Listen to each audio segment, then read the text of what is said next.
Here on the West Coast, many of us grill outdoors practically the year round. But for the rest of the country, it usually takes a stretch of warm weather to signal that it's time to dust off the barbecue and get cooking. Grilling is great. It's easy, it's quick, there's not much to clean up, and it's a fun way to spend time with family and friends. If your grilling experience hasn't taken you beyond chicken or burgers, maybe this is the year to try something new. There's no question that meat and poultry can taste great after the barbecue treatment. The trick is to keep the grill moderate. When the heat's too high, you run the risk of charring the meat on the outside while leaving it uncooked in the middle. And if you leave meats over high heat for too long to make sure they're cooked all the way through, then they can end up tough and dry. One technique that works really well with chicken is to partially pre-cook it in the microwave. Remove the skin, then rub the chicken pieces with a bit of olive oil and your favorite seasoning. While your coals are heating up, microwave 4 to 6 pieces at a time on high for about 15 minutes. Then transfer the chicken to your heated grill to finish cooking and turn the pieces frequently. You'll reduce your cooking time by about half and your chicken will end up tender and juicy. Fish is tricky to grill since it tends to flake apart. What works best is to make kebabs with pieces of firm fish like swordfish or tuna or whole peeled shrimp.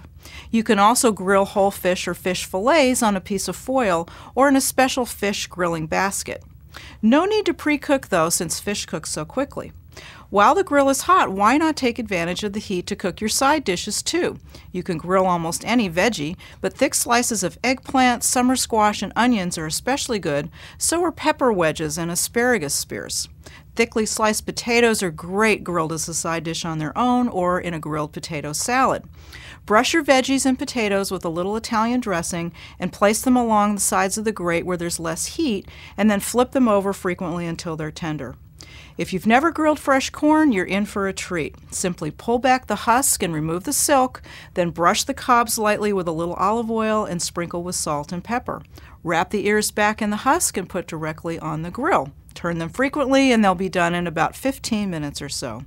You can even grill up some dessert. Pineapples, apples, peaches, nectarines, and bananas all take well to a little time over the flame, and they're easy to prepare. Just core the pineapple and cut into rings, or use canned juice-packed pineapple rings. And for the apples, peaches, or nectarines, simply remove the cores and leave the skins on. Then grill along the outside edges until the sugars start to caramelize and the fruit is tender.